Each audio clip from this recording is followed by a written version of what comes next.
Recently, I got a comment on my Final Fantasy XIV guide video from someone asking for clarification on some lingo I used, specifically the term trash pull, which made me go, oh yeah, not everyone has been playing MMOs their whole life like me, you know? Terms that are second nature to me just from growing up playing World of Warcraft and from playing over 3,000 hours of Final Fantasy XIV might not be so obvious to someone who's trying MMOs for the first time. As casual-friendly and beginner-friendly Final Fantasy XIV is, in my opinion, the terms and language you might hear from other players might not be so beginner-friendly. So I'm going to go over a lot of the most common terms and lingo you'll hear and want to be acquainted with on your Final Fantasy XIV journey. I'll also leave a link to this page from the Final Fantasy XIV Wiki in the description below. This article goes over a ton of terms, but it really gets in the weeds, and you probably won't be able to cram all of this info in your head, especially with no way to differentiate between what terms are the most important, but if you happen to run into a term you're unfamiliar with, it can be nice to check. I won't go over any class/job specific acronyms. You'll learn them as you play, such as TBN for Dark Knight's The Blackest Night, and Benny for White Mage's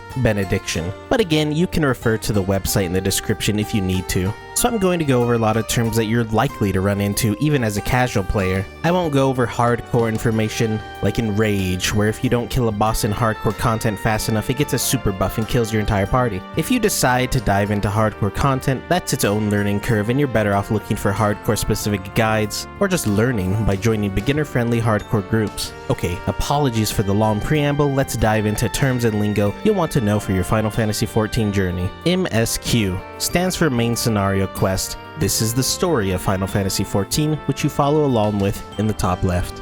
Gil, the currency of Final Fantasy. You use this to buy things, repair your gear, and teleport. Tomestone, a second currency you get mostly from duty roulettes and level cap duties. Tomestones of aesthetics are used to buy gear from previous expansions. Current expansions have 2 tiers of tomestones, the highest tier having a weekly cap of 450. I believe these will get removed when Evercold, the next expansion, releases in favor of a more Battle Pass style gear progression, which we don't have much info on yet, unfortunately. Duty and Duty Roulette. Duties are just Final Fantasy XIV's terminology for battle content, such as dungeons, trials, and raids. The Duty Roulette puts you in a random duty of the selected type and gives good daily rewards, such as tomestones, bonus experience, and gil. Dungeons, trials, raids, etc. Dungeons are 4-player content that typically have 3 bosses with normal enemies in between bosses. Trials are 8-player content where you fight 1 boss. They're usually main story content, with some exceptions from older expansions. Raids are also 8-player content where you fight 1 boss,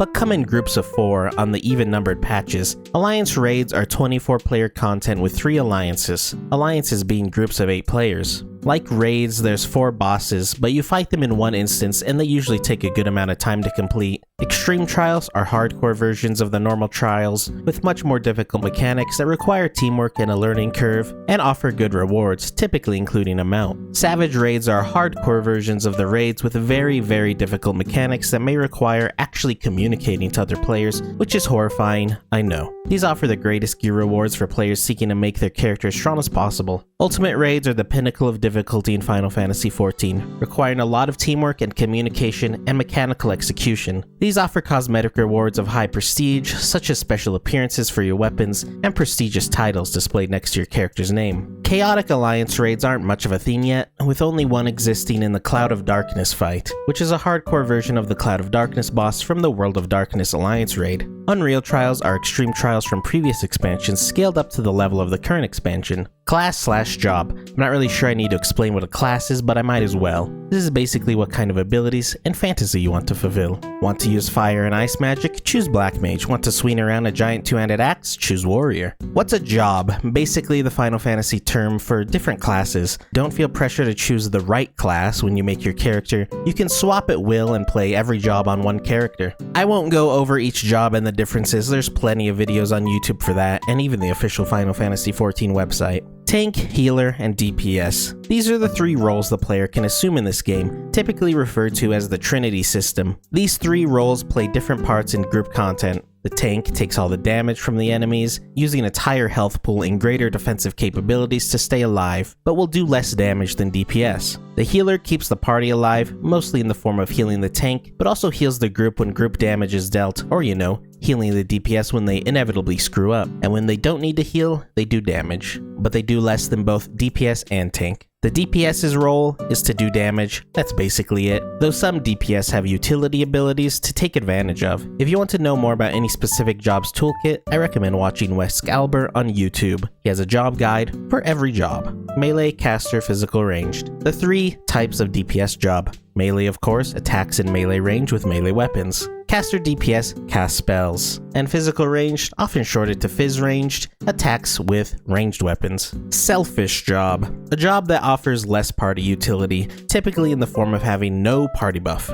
Because of this, typically does more damage than other jobs of the same type. For example, Black Mage does more damage than Red Mage, which has quite a good amount of party utility, including a party buff. A free company is a player-made and player-run community. You might also hear it called a guild. They can vary greatly in size, some being a tightly knit family, some being pretty big. You cannot join them on the free trial, so please stop messaging free trial players. They can't join your free company, and they can't even message you back either. Free company is often abbreviated as FC. Cutscene. We all know what a cutscene is, come on now. You can tell when other players watching a cutscene if this symbol is next to their name, and if they're in your party, their name will change to viewing cutscene. You may see it abbreviated as CS in chat. Aetheryte, Aethernet, Aethernet Shard, and Ether Current. Don't be confused by these terms with similar names. And honestly, if you just play the game, it probably won't be so confusing, so I'll be brief. Aetherites are the big-ass crystals in cities and other hubs around the map that you have to attune to. Once you do, you can teleport to them from anywhere for a small gil fee. The Aethernet is only in major cities. You have to attune to the Aethernet Shards, which are small crystals placed throughout a city. This allows you to use the Aethernet to teleport around a city quickly. Ether Currents are your method for unlocking flying for your mounts.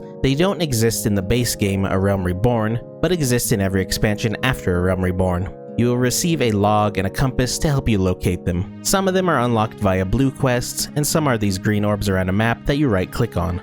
Glamour. If you complete the blue quest from this NPC in Vesper Bay, you unlock Glamour. Glamour allows you to use Glamour Prisms to change the appearance of your character's gear. You can also use Glamour Prisms to permanently add a piece of gear to your Glamour Dresser, and you can use it an infinite number of times without spending more Glamour Prisms. I will now go over terminology in relation to groups. Static. A static is a group of 8 players who all agree to meet up at certain times to tackle content, typically hardcore content together. Synced, unsynced. A synced group is a group whose level is synced to the level of the content. If you want to do content with random players, this is your only option. If you select this option in the Duty Finder, you become an unsynced party. Only players invited to your group can do the content. You can also use this option to solo old extreme trials if you're a higher level in hopes of getting the lucrative mount reward. Light Party, Full Party, Alliance. When you join an instance, you may see a flash of Light Party or Full Party on your screen. A Light Party is a party of 2 to 7 people, and a Full Party is a full party of 8. An Alliance is a full party teamed up with other full parties, typically in things like Alliance raids.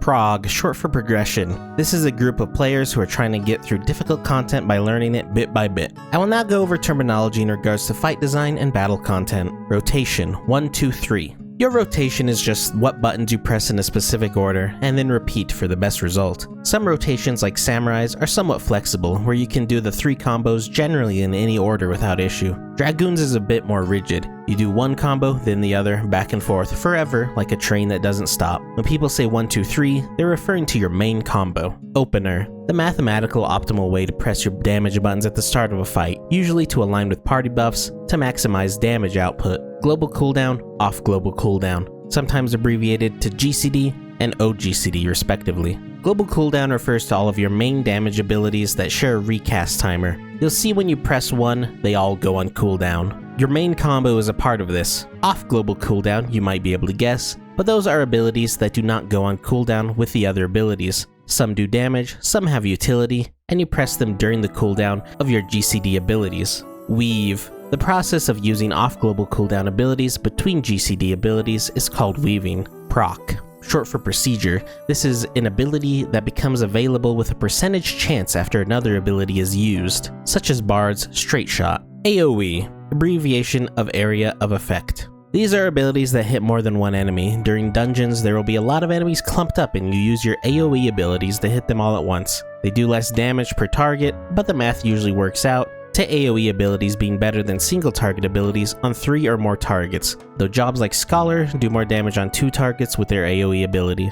2-minute burst. When people refer to 2-minute or the 2-minute meta, they're talking about how each job with a party buff has that party buff on a 2-minute cooldown. Burst refers to when a job's big damaging cooldowns come off of cooldown all at once and you pump out big damage. Because of the 2-minute meta, every job's burst comes back every 2 minutes, though some jobs get a little burst every 60 seconds. This will change in the next expansion Evercold, where they're removing party buffs. This is a good thing in my opinion. Now jobs won't be restricted by the 2-minute meta, and neither will boss design. Aggro, sometimes called threat, and in Final Fantasy XIV the game refers to it as Enmity. Aggro/Enmity is a hidden stat where the only way to get a measure of it is to look at the number next to your name in the party list. As the tank, you have a toggleable ability that increases your enmity generation. The player base refers to it as your tank stance. If you have it on, you generate a bunch of aggro, keeping the enemy's attention on you and off your party. Taunt. A taunt is an ability that causes a large increase to your enmity and causes the enemy to attack you.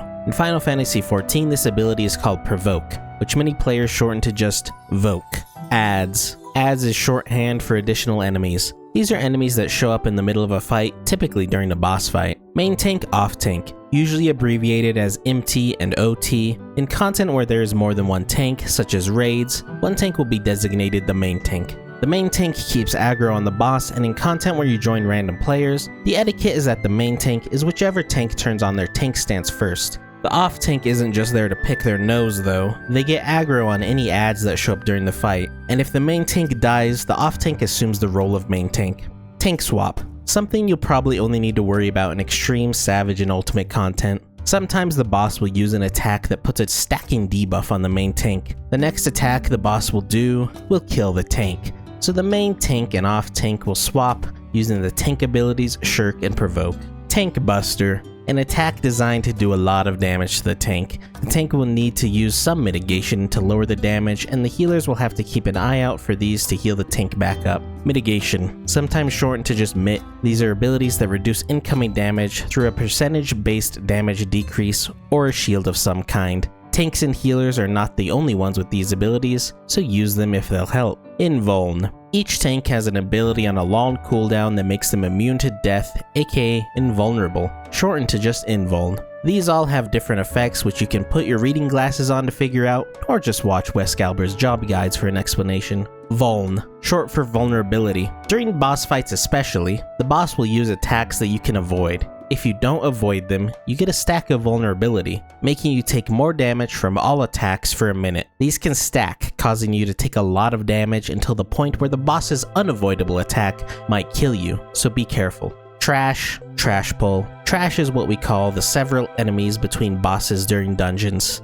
also called trash packs, trash mobs, or just mobs. A trash pull is when the tank pulls the trash by attacking them and getting aggro on them. Wall to wall. In dungeons, there's often some kind of barrier, which we call a wall, that prevents the group from moving on until they kill all the trash before that wall. Wall to wall is when you pull every single mob from one wall to the next, usually two groups of enemies. Line of sight, sometimes abbreviated as LOS. Line of sight is required not only for you to hit enemies, but also for them to hit you. Take this dungeon for example. These flower enemies have a ranged attack, and that makes it hard to stack together the enemies in a tight group to AoE them down. So I hide behind this wall, breaking line of sight for them, and they have to come over to me. Kite, the act of running away from the enemy while still attacking them. This lowers how much damage you take. If a tank needs to buy time for a defensive ability to come off cooldown, this might help. If you're fizz ranged, you can also kite enemies around while not taking damage. I had to do this to survive when the tank died during a trash pull, and it kept me alive. Limit break, often abbreviated as LB. Limit break is a bar that fills up in party content. In 4-player content, it only fills up to level 2, and in 8-player content, it can fill up to level 3. Tank limit break puts a damage reduction on the party, healer limit break heals the party, and level 3 healer limit break revives any dead party members. Melee limit break is a powerful single target attack. Caster and fizz range do less damage to a single target than the melee limit break, but make up for it with their ability to hit multiple enemies. Basically, melee DPS use limit break on bosses, caster and fizz range use limit break on trash packs. Hot dot. Abbreviation for heal over time and damage over time respectively. Abilities that cause a heal over time, such as White Mage's regen, or abilities that cause damage over time, such as Black Mage's thunder.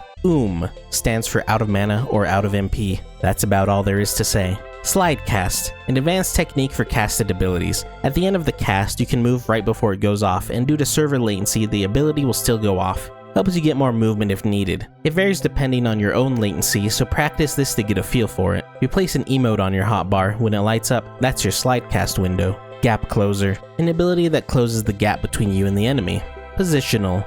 On melee DPS, some of their attacks get a damage bonus if hit from a certain side of the enemy. These are called positionals. Watch my Final Fantasy XIV guide and check out the melee DPS tips chapter for further explanation. Snapshot. When the server decides what players are damaged by an ability, it takes a snapshot. Take these orange AoE markers that enemies use. Right before they disappear, the server takes a snapshot. If you're standing in it, you take damage even if you move out of the enemy's attack animation. Frustrating at first, it can also work to your advantage. Say you're a melee job. Wait till the attack is about to go off. Hit the enemy with an attack, then move out of the orange AoE marker. The server takes a snapshot and decides you're not in the attack, and you can walk into the attack animation without taking damage, and get back to hitting the enemy sooner. That's about all of the terms I can think of that you're most likely to run into. Don't feel the need to memorize all of these right away, but feel free to look back at this video if you want a refresher, or just look at the page I linked in the description. A lot of this you'll pick up on as you play, so don't stress it too much. If you have any questions about any specific lingo that you want to know about, feel free to leave a comment, and I hope you enjoy your journey in Eorzea, and thank you for watching. Goodbye.